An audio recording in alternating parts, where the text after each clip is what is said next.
and welcome to the future of the cell phone, cellular communication presentation, which will be presented by myself, Joyce Burks, and my teammates, Rena Riviera, Earl Gladden, and Aurelia Vallejo.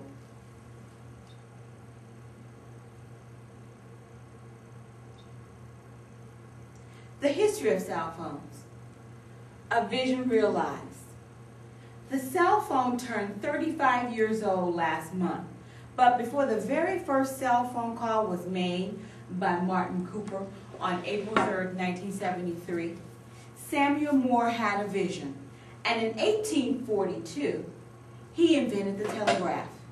Not only did he have a vision, but in 1865, Dr. Loomis, a dentist from Virginia, communicated through the wireless via the atmosphere.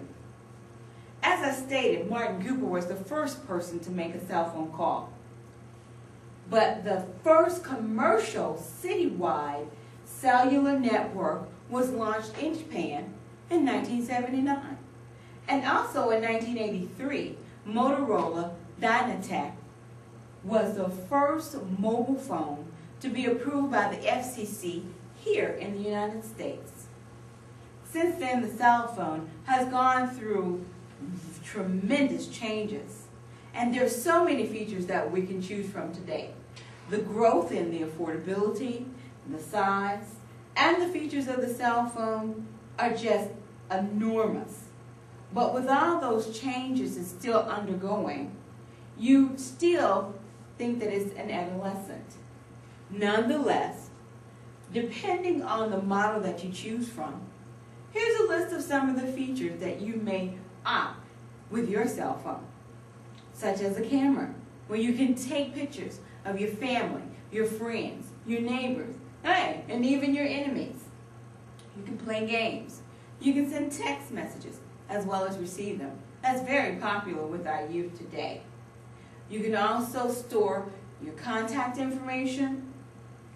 You can watch your favorite television shows. You can listen to your favorite tunes. And oh yes, my favorite, I can record my phone numbers via my voice. So for later on, when I'm driving, I can say, call home, or call Rena. I truly like that feature. Not only that, but in the past 35 years, the cell phone has shrunk from the size of a brick, which was first used by Mr. Cooper, to a paint size that will fit in your shirt pocket or in your belt buckle. It also has many features or attributes that you can choose from, anything that you can even think of today. But not only that, the cell phone services itself has changed. In these past 35 years, it has gone from a static field through the analog service to a more clearly digital transmission. And not only that, with this digital transmission, there's so many different wireless technologies out there, but the main three are the CDMA, the TDMA, and the GMS. These digital technologies will work with one another. And I know with my current cell phone, I use the GMS. Not only has the cell phone itself changed, but there are many manufacturers. So let's take a look at the top 5. Nokia. No wonder it's number 1. Nokia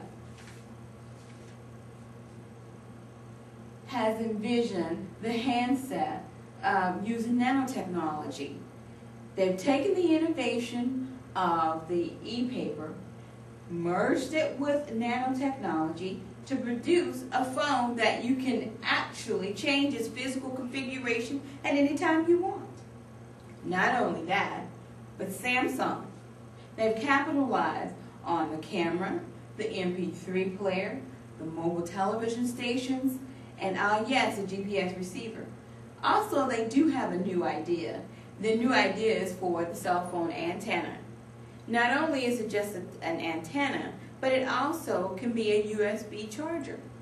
Imagine that. Motorola has taken aim at the smartphones by combining both the enterprise and the consumer features into an ability to seamlessly interact with wired services or products, such as your DVD recorders. There's no limit to the technology.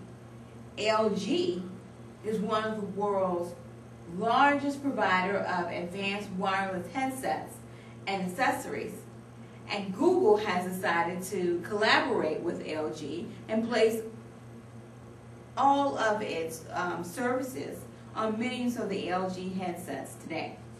So as you can see, it is still growing and will continue to grow. Future technologies will lead us to enormous amounts of innovations, creativity. It's truly helping us to expand our world of thinking. Japan, who's the leader of cell phone technology, has designed a wrist video phone. Ah, yes, just like Dick Tracy.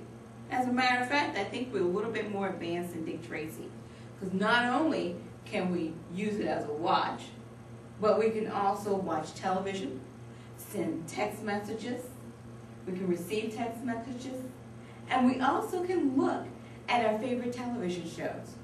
So I think we are a little bit more advanced than Dick Tracy. Not only that, but 3G, who is one of the world's largest capitalists on the game playing platform for cell phones, is developing new technology so that you'll be able to interact with another person regardless of where they are when you're playing any game, such as chess or Monopoly or any game you so desire right now. I tell you, it is endless amounts of technologies that are going on today. Not only that, you have now what they're calling a touch screen for the cell phones. Cinetap is the leading communication for that. You'll be able to flip your screen, or not even necessarily flip the screen, but touch whatever you want, and then at your fingertips, you can call up your GPS service, or you can dial home, all from your screen. Imagine that. Then there are other innovations, such as allowing the screen to be placed on any surface. You can place it on the wall, on a blackboard, on the dashboard of your car.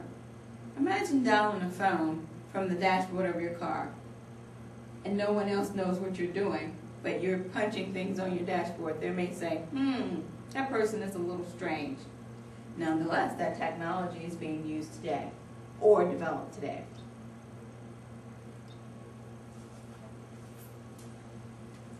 So in my closing, cellular communications has been around for over 100 years.